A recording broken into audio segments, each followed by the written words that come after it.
ಸ್ಥಳಕ್ಕೆ ಭೇಟಿ ನೀಡತಕ್ಕಂಥ ಒಂದು ವಿಶೇಷವಾದ ಸಂದರ್ಭ. ಇವತ್ತು ನಮ್ಮ ಭಾರತ ದೇಶದ ಮಾಜಿ ಪ್ರಧಾನಮಂತ್ರಿಗಳು, ಆಧುನಿಕ ಭಾರತದ ನಿರ್ಮಾತೃ, ಡಿಜಿಟಲ್ ಕ್ರಾಂತಿಯ ಪಿತಾಮಹ ಏನು LTTE ಅವರ ಒಂದು ಕುತಂತ್ರಕ್ಕೆ ಬಲಿಯಾದರು. ದಿವಂಗತ ರಾಜೀವ್ ಗಾಂಧಿ ಅವರ ಇವತ್ತು ಪುಣ್ಯತಿಥಿ. ಅದರ ಸಲುವಾಗಿ ನಾವು ಇವತ್ತೆಲ್ಲರೂ ಕೂಡ ಅವರಿಗೆ, ನಮ್ಮ ದೇಶ ಅವರಿಗೆ ನಮಿಸಬೇಕಾಗ್ತದೆ. ಇವತ್ತು ದೇಶದ ಡಿಜಿಟಲ್ ಕ್ರಾಂತಿ, ಮೊಬೈಲ್ಗಳು, ಇವತ್ತು ಇಂಟರ್ನೆಟ್ಗಳು ಇವತ್ತೆಲ್ಲ ಏನು ನೋಡ್ತಾ ಇದ್ದೀರಿ, LPG liberation, privatisation and globalisation ಅಂತ ಅವತ್ತು ಏನು ತಂದರು, ಆ ಒಂದು ಎಲ್ಲ ಕಾರ್ಯಕ್ರಮಗಳ ಫಲವಾಗಿ ಇವತ್ತು ಕ್ಷಿಪ್ರಗತಿಯಲ್ಲಿ ಭಾರತ ಅಭಿವೃದ್ಧಿ ಹೊಂದಿರೋದು. ಆ ಕಾರಣಕ್ಕಾಗಿ ಇವತ್ತು ಆ ಮಹಾನ್ ವ್ಯಕ್ತಿಯ, ಭಾರತದ ಮಾಜಿ ಪ್ರಧಾನಮಂತ್ರಿಗಳಾಗಿದ್ದಂತಹ ನಮ್ಮ ರಾಜೀವ್ ಗಾಂಧಿ ಅವರಿಗೆ ನಾನು ನಮನಗಳನ್ನು ಸಲ್ಲಿಸೋದಕ್ಕೆ ಇಷ್ಟಪಡ್ತಾ ಇದ್ದೀನಿ. ಇಡೀ ಮಾಲೂರು ತಾಲೂಕಿನ ಜನತೆ ಪರವಾಗಿ ಅವರಿಗೆ ನಮನಗಳು ಹೇಳೋದಕ್ಕೆ ಇಷ್ಟಪಡ್ತಾ ಇದ್ದೀನಿ.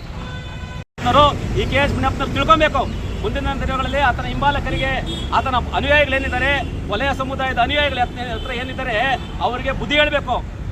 ಇಲ್ಲದೆ ಹೋದರೆ ಮುಂದಿನ ದಿನಗಳಲ್ಲಿ KS ಮುನಿಯಪ್ಪನವ್ರಿಗೆ ನಾವು ಗೇರವ್ ಮಾಡಿ ನಮ್ಮ ಒಂದು ವಲಯ ಜನಾಂಗದ ಮುಖಂಡರುಗಳೇನಿದ್ದೀರಿ ತಕ್ಕದಾದಂಥ ಬುದ್ಧಿನ ಕಲಿಸ್ತೀರಿ.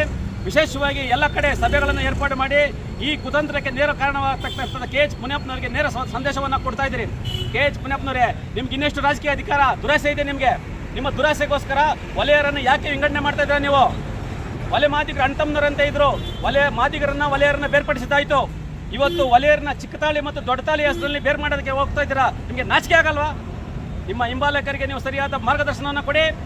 ಎಲ್ಲ 37 ಉಪಜಾತಿಗಳೇನಿದ್ದೀರಿ, ವಲಯರು ಕೋಲಾರ ಜಿಲ್ಲೆಯಲ್ಲಿ ಆಗಿರ್ಬೋದು, ಹಳೆ ಮೈಸೂರು ಭಾಗದಲ್ಲಿ ಆಗಿರ್ಬೋದು, ತಾವೆಲ್ಲರೂ ಕೂಡ ವಲಯರು ಕ್ರಮ ಸಂಖ್ಯೆ 1ರಲ್ಲಿ ನಿಮ್ಮ ಜಾತಿಯನ್ನು ನಮೂದಿಸಬೇಕು ಅಂತ ನಾನು ಈ ಮುಖೇನ ಮನವಿನ ಮಾಡ್ಕೊಳ್ತಾ ಇದ್ದೀನಿ.